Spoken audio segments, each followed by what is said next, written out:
Welcome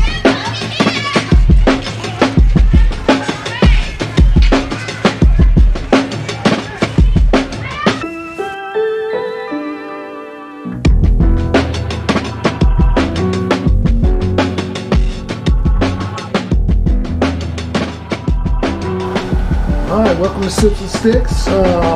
We got a great show today. Special guest. We are here at the lovely Cigar Palace, and we're here with the Queen Bee of Cigars, Absolutely. Desiree from Drunk Chicken Cigar. How you doing? Good. Welcome. I've never been called Queen Bee before. Queen Bee. Hey, recognize it when we see it. Yeah, no doubt. So, Thank you. I'm smoking the DC. DCO. I'm sorry. No, it's good. And you're smoking? I'm smoking the Sweet Dreams. We just starting the day off, so started off kind of slow. Yeah. You said you got a long day today, huh? Yeah, I have a few other spots to go smoke today, so this is probably like a 5-stick day. That's that entrepreneurial grind. Yeah, no doubt. Sure. Man. So I have a Sweet Dreams as well, courtesy of Dr. Desiree. Yes. DCO, does that stand for Drunk Chicken Original? Mm-hmm. Okay, all right, so that was the first one. That was the first one that basically we said, hey, we have to, when we were blending cigars, we have to have this one. Yeah. So that was number one. Okay.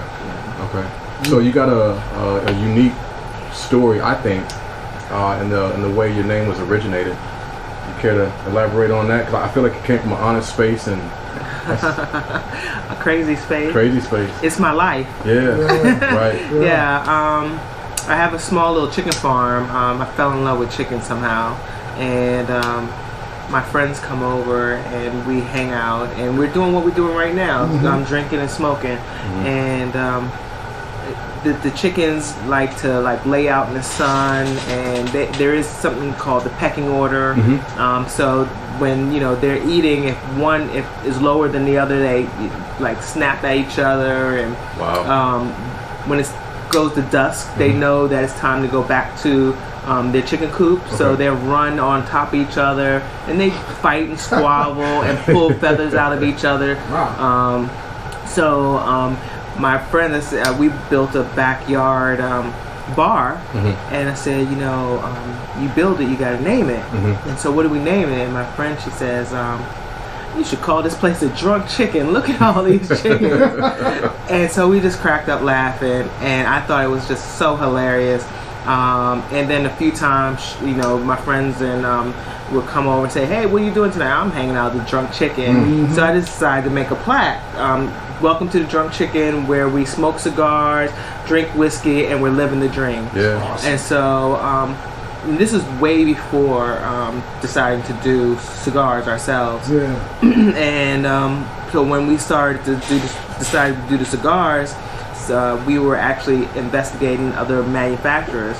And he said, well, what's going to be the name of your cigar company? And I said, Mad Dog or Crazy Dog, I don't remember. And I had the URL too. He said, well, why that? And I don't know, I need a name. Right. He said, nah, that can't be your name. Your name has to mean something to you.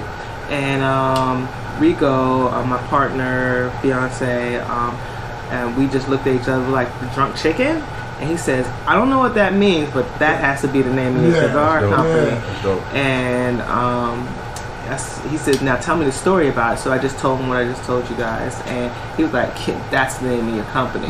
So it was just, we fell into it more or less. It was a lifestyle, right? Like it is our lifestyle, because we feel like we're living the dream. I can't ask for anything more. I mean, everything that I grew up, my mom is Jamaican, and I used to go to Jamaica every summer and hang out, and my uncles and aunts all own farms, goat farms, chicken farms, cow farms. So I grew up around a whole lot of farming, a whole lot of chickens, and I just love the chickens. The ones, they follow you, they're everywhere, and I love the little baby chicks. So it's just something that I grew up with. And so when I always thought about my life, what I want easy, relaxing, there's chickens around. We have ducks too, and we're just chilling on the swing, smoking a cigar, drinking a little whiskey. Yeah. There's nothing better in life than that for me. And for for me, nah, man, it's the lifestyle. Yeah. That's what we all do it for. Yeah. So when we started naming them, the cigars, we definitely thought about we're living the dream. So when people say, "How are you doing?" I'm living the dream. That was our response for a long time. Our family motto. And then what's going on? I'm having sweet dreams. Exactly. So we had to kind of incorporate that into the company somehow. And incorporate the names of the chickens and the picture. If you notice that every cigar has a picture, this is the only one, the DCO, that's the company logo. All the other ones have pictures of chickens on them. Those are chickens that are actually on the farm right now. Oh, wow. Well, okay. One of them no longer with us. But yeah, they were on the farm that we took pictures of. Wow. So we had to make sure that our life is represented in what we're doing, what we're doing. There's more to that, but I was just gonna say, it's amazing how when it's real and authentic and truthful, it sticks. Yeah. Right? Like you can't get away from the truth. Nah. Like this is a part of you. Yeah. And I tasted it in the cigar. Sweet Dreams is dope. It's a dope cigar. For sure. Yeah, no doubt. All of it, man. Yeah. You can tell you like you said, man. You wanted your own stick. You wanted to have your own smoke, your own signature, and to be able to do it now. But at the magnitude you're at and what you're doing is amazing. So shout out to you guys, man, for making great sticks. Number one. Thank you. But number two, just you living the dream. Yeah. You know what I mean? Taking hold of it. What so how many cigars do you have in line now? 7. Okay, I was gonna say something. 7. But one thing I wanted to say is that if it's not part of who you are, when you wake up after you just went to bed at 2 o'clock or 3 o'clock in the morning, you have to wake up at 6, and you are tired and you just want to lay there. You're not going to move. You're going to lay in bed, and you're just going to whatever is there. But I wake up after a long day of doing, and it's 6 o'clock. It's like, all right, well, what am I doing today? I'm about to light this stick. I'm about to figure out where we're going next. It doesn't feel like work. It's not work. It's sure. not. It's part of, again, what I love. I love to smoke. And sometimes they go, oh, well, is it boring that you smoke the same stick all the time? No, I have 7 different ones. Yeah, you just switch them up. And that they all come in different sizes. So if I'm tired of this Sweet Dream Lancero, I smoke that Sweet Dream Robusta. And it's a different feel. I feel sexier when I'm drinking the Lancero, more ladylike. But I feel like I'm on my grind when I'm smoking the Robusta. Well, all of them say boss though, and that's that's what they're supposed to say. Boss. For sure. Go ahead. No, you got it. So I had a question about. Well, I do want to get into who you teamed up with, because I'm going to want some of that here in a minute. But teamed up with. But I do want to ask you. So when you're starting off, you know what I mean. You got one stick, right? And then what made you say? Or at what point were you selling a lot at the beginning? Like, how did that work? Because I know for me, going through that process, it was hard. You know what I mean? Because we bought 1,000 sticks and we tried to self-sell, and we didn't really have an organized. So you actually, to me, asked me a couple questions. Yeah, I asked you a couple questions. Yes. So the first one is, did I start off with one stick? That's what it sounded like you started with. Yep. No, I started off with 5 sticks. So you started out the gate with 5 different blends. 5 different blends. Because I never blended the cigars to sell the cigars. The cigars were blended because Rico and myself both smoke cigars. He has a job where he could smoke cigars all day. So there's days he smoked 3 cigars, 4 cigars. There's days he smoked 1 or 2. But he smokes cigars on a regular basis. I smoke cigars on a regular basis. And when you're smoking 6 cigars between the two of a day, that's an expensive habit. It is. It is. For a household. It really is. Learn how to manufacture. So our running joke was one of us has to quit. And I would go, not me today. You have to quit today, baby. Right. So I'm looking like he's there. Hey, shout out to Rico. Man. Shout out to Rico. Sure.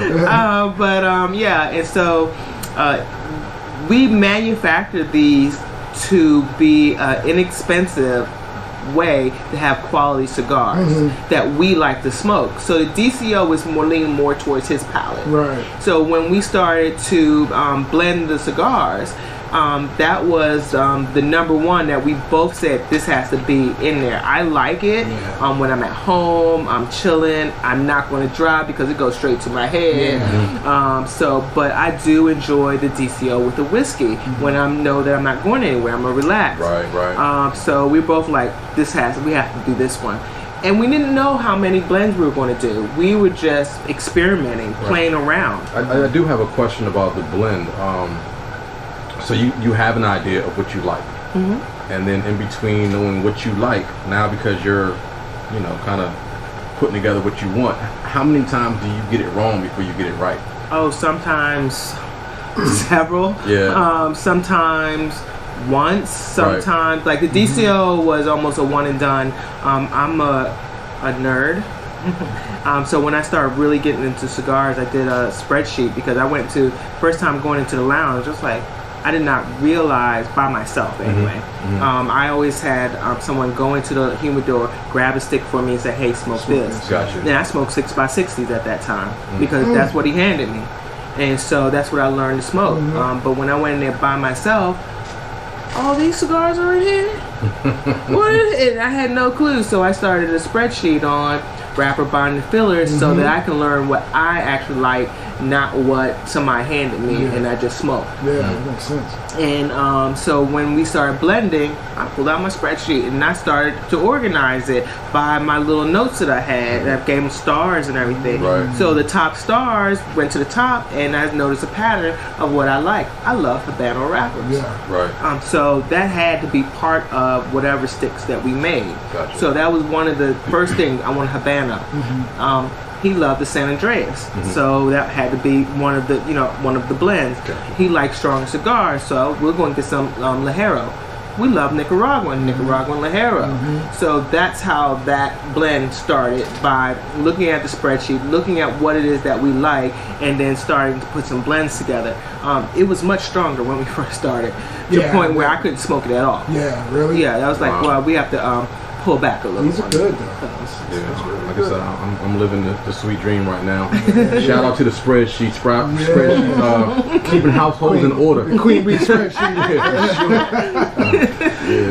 So all of them are like that. That's number one. The Mother Clucker was number 2. Okay. Fat Hen was number 3. Okay. Living Dreams was number 4, and Sweet Dreams was number 5. Number 5. And I was very resistant on anything sweet because.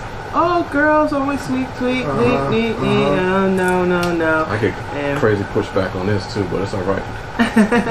Nah, man, I want to try. I haven't tried the Sweet Dream. So, it's smooth, a little creamy. You get hints of vanilla, cocoa. It goes great with whiskey and coffee. This is nice. Like, cause I'm only thing I knew was Fat Bottom Betty for a long time.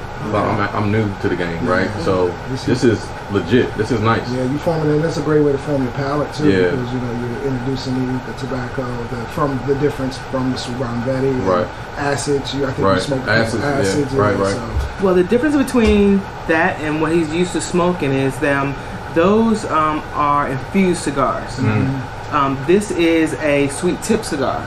So this cigar is dipped in sugar water, and when you dip the different leaves in sugar water, it gives a different flavor. This one gives that cocoa vanilla. When you dip that one in it, it gets more like raisins. Really? Yeah, I was thinking about doing that one instead of this one, but the cocoa vanilla pulled me over here a little bit more than the raisin did. But hey, maybe that's a future stick. It definitely is a future stick, possibility for a future stick. We got the exclusive. Next stick coming. No, that was not the next stick. I do have a line that's coming out. Oh, you do? We're gonna call it the Fluster Cluck. Okay. So yeah, we're and the Fluster Cluck, just like its name, it's kind of different than what you expect. Yeah. Okay. So we're actually working on the blends right now. Okay. And we don't know if we're doing 1 Fluster Cluck or 8 Fluster Clucks or 10 Fluster Cluck, whatever fits what the bill when we're done. Yeah. Your product line is growing though. That's great. Expansion is awesome. Expansion is awesome. How- I have to do my own. Sure. How's that grind feel? I mean, I know. I think the last time we talked, you work a full-time job also, right? I do. Exactly. So you're. I mean, you hustling. You hustling. I work. I have one computer here, one computer here. I'm typing. Right. A lunch break time. Answer all those emails. Go back over here. At 3:30, I'm closing that computer. 3:30 on the dot, and I'm over here doing that until whatever time I get tired. Filling orders. I used to do that. Exclusive. Wow. I tell you exclusive. Yes, absolutely. We got an exclusive from Mrs. Desiree herself. November 1st, I'm super excited. Yep. I have a partnership with Sutliff Tobacco. Oh, wow. And they're doing all my shipping and receiving for me. Yes. So, I no longer have to, at 3:30, worry about orders. I can worry about everything else that the company That's has. awesome. So, they have the infrastructure in place. It was becoming up to the point where I was the single point of failure because I'm trying to do too much, and so I'm happy to let that go. And they, like I said, they've been wonderful to me. Kudos to you for that. I mean, because it's just that entrepreneurial spirit just means so much. I'm very passionate about it because, you know, like you said, we all come from humble beginnings, and to balance what you got to do in order to do what you want to do is a hustle. Yes, ma'am. Yes, ma'am. Thank you. I appreciate it. It is wine time. So look, a nice segue into entrepreneurship and a great company, Uncle Nearest.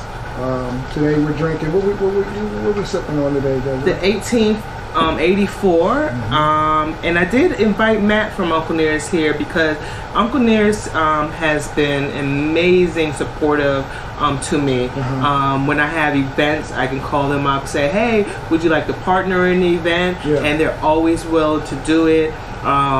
They have provided t-shirts, alcohol-free events, and because they give to me, I like to give to them as well and say, hey, I'm doing this. Would you like to be part of it? No matter how big or small, they have the option of saying yes or no. And they right now are sold out, so you can't get this anywhere in the Washington D.C. area. So only because they're sold out. That's what cheers to you, Desiree, sure. Thank you. And your great success through this whole thing. And we really appreciate. I do want to hop into, so you gave us a drop on manufacturing and being able to pass that off. That distribution, because I'm not passing off manufacturing. Okay. All right. Correction. Distribution. So that equally big step. Where can you be found nowadays? Oh wow! They picked up. We were in 130 stores across the U.S. They immediately picked up, and we added 10 new stores this week. So I think we're at about 140 in the last 6 days. And another great thing about Sutliff is that they distribute all across the U.S.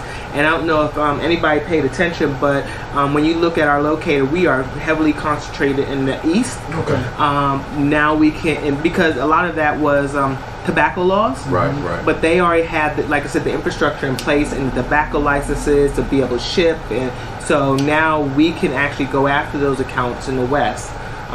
In addition to that, they also ship to many countries outside the U.S. I've never sold to outside the U.S., so now I can sell outside the U.S. as of November 1st. We'll be announcing that on the 15th. That's a big step. But you're exclusive, so you're number one knowing, because the only reason we're not announcing it, we wanted to make sure that we had everything set up, that they had all the cigars ready to ship as soon as we start doing some of these announcements. And another thing is I picked up a UK distributor as well, Rebel Cigar Company, and they're getting all the paperwork together. The cigars have already been shipped to them, So they'll be selling in the UK as well through a distributor. That's awesome. Have you, kudos again, Yeah, congratulations. congratulations, So November has been growth. big. 2021 sounds like it's been amazing for you. Oh, amazing. Amazing, man. Amazing. What is COVID? What? Yeah, no, for Yeah, sure. But sure. like we talked about prior to, the first conversation that we had at the Cigar Talk. Yeah. COVID kind of like made some companies and got them up and running, and they're thriving, and some have taken a hit, and you found a niche, man. And it Found a way. Yeah, man. More importantly, yeah. that's awesome. Awesome. Do you?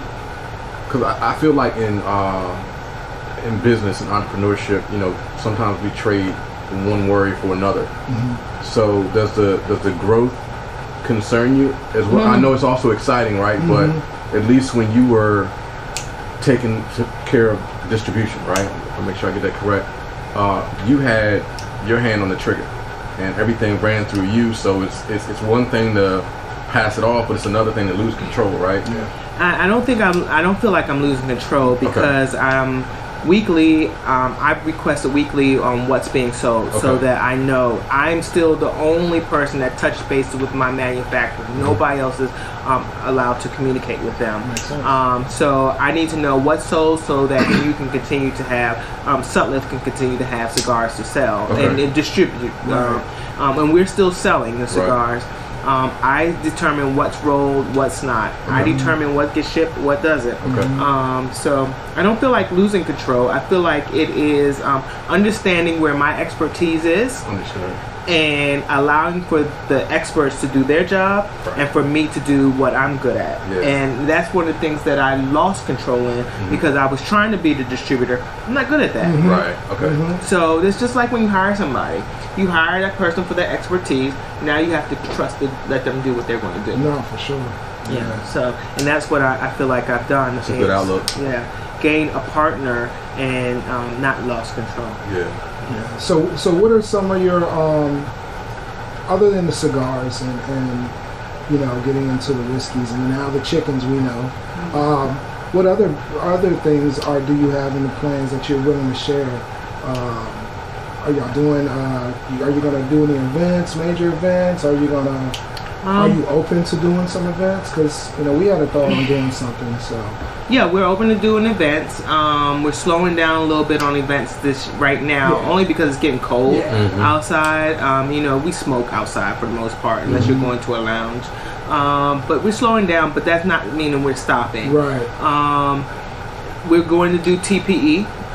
We're doing PCA. We're doing Heritage Festival. So those are the top ones I know we're doing for sure. We're looking at some.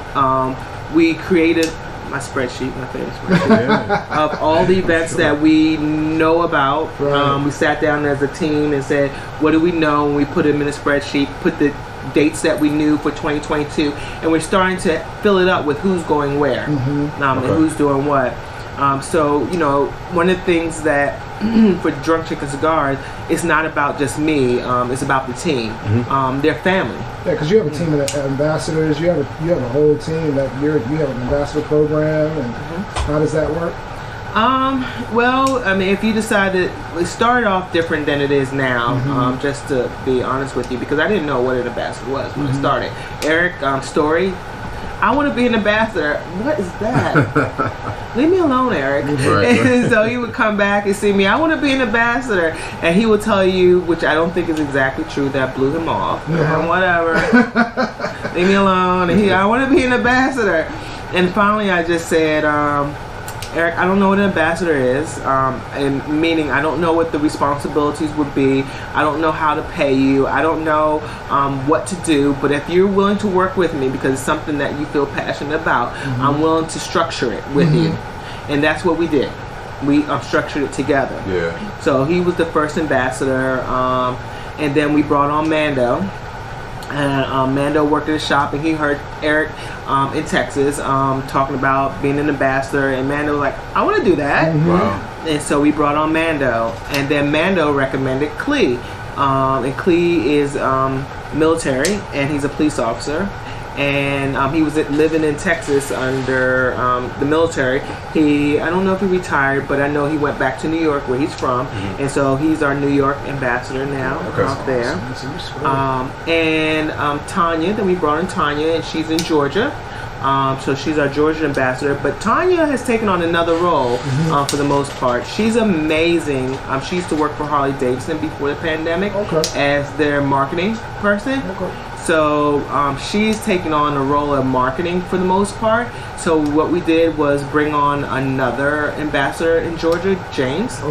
So and she's still the lead, but when I say that it evolved to the place where I'm realizing that I needed to put more training, more rigor, more touch points on things. So now you have to come in as a sales agent, and as customer service sales agent. And once you have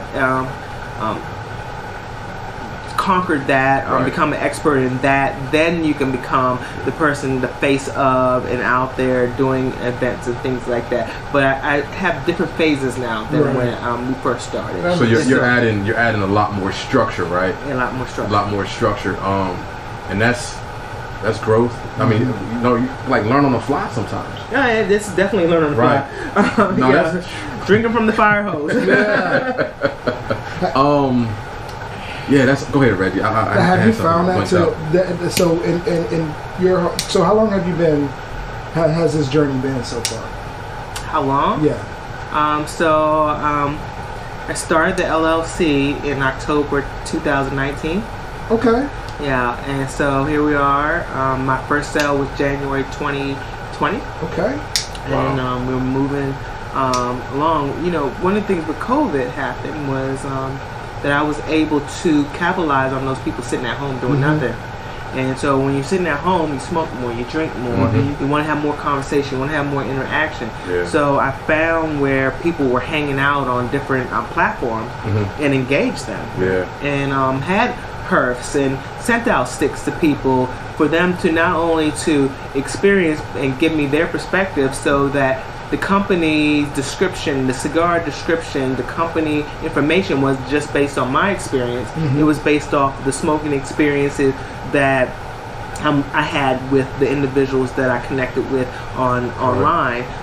So you did your legwork, because that's the tough part in growing anything, is establishing a network, collaborating, finding trustworthy people to get behind a mission. Right, so that's a movement.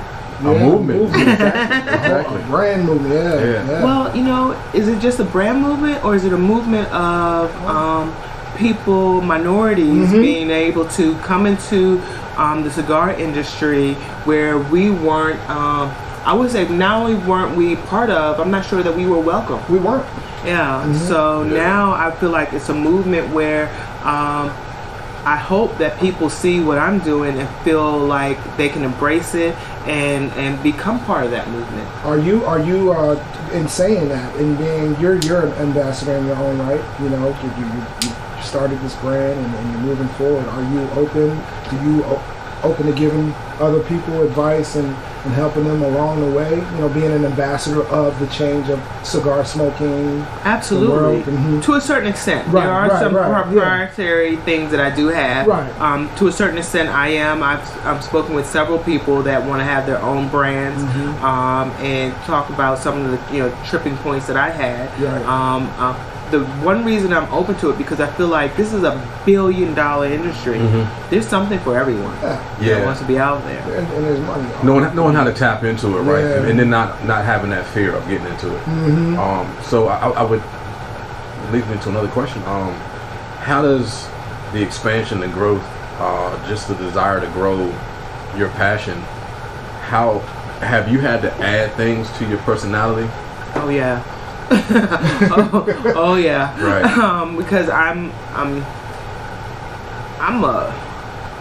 used to be a professor, so I'll speak, but to groups, small groups, and then bigger groups.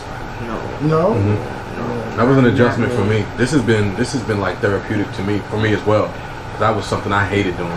So I'm gonna tell you funny. Last week, I was doing an event, and they said, "Oh, well, come give us your 5-minute elevator speech." I said, I stumbled through the whole 5 minutes.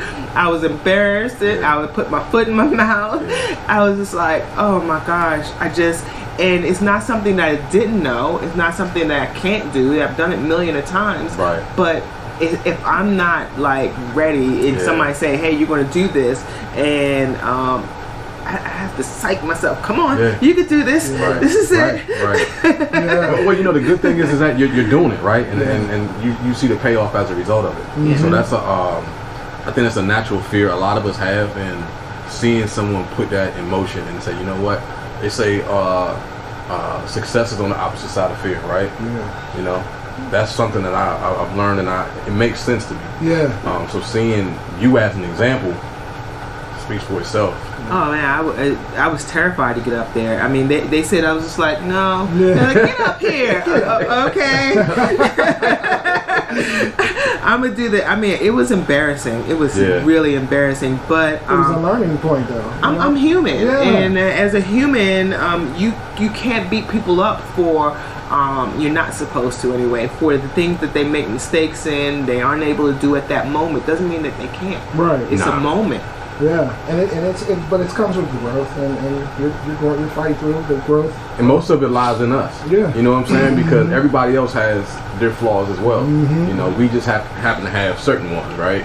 And I'll go into sweats and be like, man, you want me to do what? Yeah. And I'll do it my way, and I'll come out and I'll be like, man, how did I look? How did I sound? It's done. It's done. It's done. That's it. That's it. All you can do is just keep it pushing. Yeah. So I much prefer these casual situations than somebody bring me up on stage and say something. I promised my mother I wouldn't cry, so I'm gonna keep this short. I'd like to thank you very much. And walk away. And that's kind of where I am with those big crowds like that. Bring me up on stage. No. Do you are you attending the Big Smoke? Are you gonna go out to Vegas, or I think it's in Orlando now? I think it's in Vegas right now. Vegas it's going on right this week. Oh, is it? I believe so. Oh, okay. So they moved it back to Vegas. It wasn't Orlando. But do you have any future plans of possibly hitting it? Maybe next year. One day at a time, one event at a time. You don't know what you don't know until you find out, and then when you find out about it, you go, next year. I don't. One of the things you asked was, as I grow, are there new fears? Absolutely. Spreading myself too thin. Not just myself, but my company too thin. Manufacturing, being able to keep up with the growth. Right. Being able to meet the demands. Every day there's something new that pops up. I go, oh no, I didn't think about that. Definitely a balance for it. You got a solid team, it sounds like. And I think even with what we have going on, being able to, you got people in your corner you can trust. They're going to give you not self-motivated feedback, but give you that stuff that you need to hear. Never surround yourself with people that are yes people. Yes. I mean, it's always good for the ego to have somebody like that, but the ego is not the only thing that needs to be fed.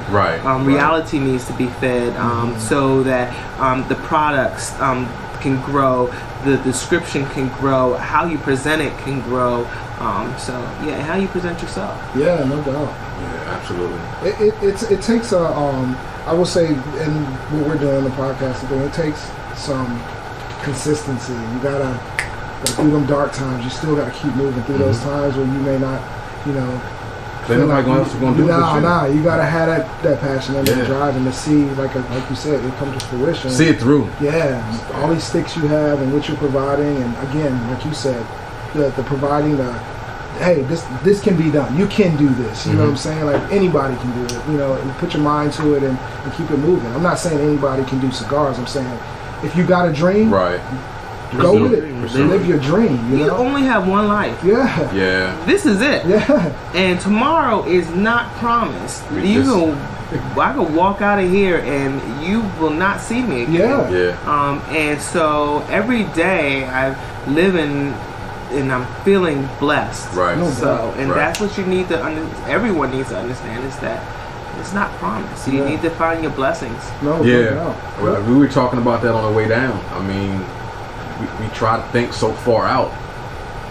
There's no guarantee you're going to make it that far. No. You know what I mean? Like, you got your plane and then there's a plane above. So, When did you smoke your first stick? Oh wow, over 20 years ago. In my 20s.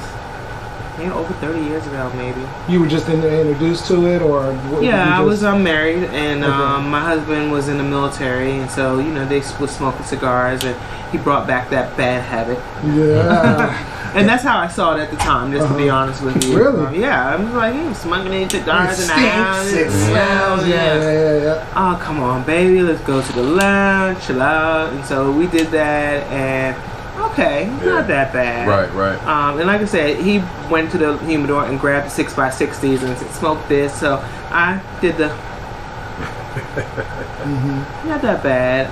But I really got into it more when we were divorced, because now the kids are going off with their dad, and what do I do? And well, I used to go to lounges, so let me go to the lounge. And when I went to the lounge, I went to the humidor for the first time and going, oh, damn, there's all this stuff now.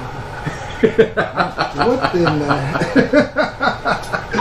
yeah, let me try a little bit of everything. Yeah, so I was introduced to sweet cigars. I've never had one before. I didn't like them. It was too overpowering sweet, and it just could have been the ones I had at the time. And then I was introduced to, he was a medium person, so I introduced to the stronger ones. And I sat there in the lounge going, how am I going to get home? Because I am so high right now. Yeah. Oh my God, they're closing in 5 minutes. I need to get myself together. I had many of them nights. Right. Yes. Yeah. Well, at least if I pulled over, they won't have alcohol on me. Yeah, right. Yeah. Yes. Double vision going. Oh man, turning green. I've been there. Back home is real. That's real. Yeah. So I was introduced to the stronger cigars and realized those are the ones I need to have at home. Introduced to the different vitolas. Didn't realize there was anything besides the 6x60s. So when we originally started doing the line, the DCO was only 6x60. The Fat Hand was a shorty torpedo. The Living the Dream and the Mother Clucker were Robustos, and the Sweet Dreams was a Lancero. That's all. But then when people started to buy them, it was like, well, do you have the Sweet Dreams and Robusto? Yeah, we do now. Yeah, we can make it happen. And so we started selling it. Do you have this and that size? And based on people asking, that's how we started adding new sizes. Awesome. And is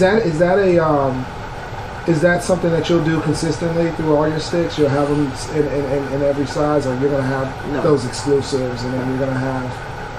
Yeah, it just depends on the cigar and the size, because not every cigar comes in the same size. The DCO comes in Lancero, Robusto, and the DCO Gordo, 6x60 Gordo. The Fat Hand comes in a Torpedo, the only cigar that has a Torpedo, and the 6x60 and the Shorty Torpedo. Okay. And the Mother Clucker is the only one that we have with the box press. So it just depends on the cigar, on what we're going to do with the sizes. And no, we're not. It's too much right now. We would be spreading ourselves too thin if we try to do that. Right. What do you say was the hardest? Through this whole journey, what has been the most difficult for you?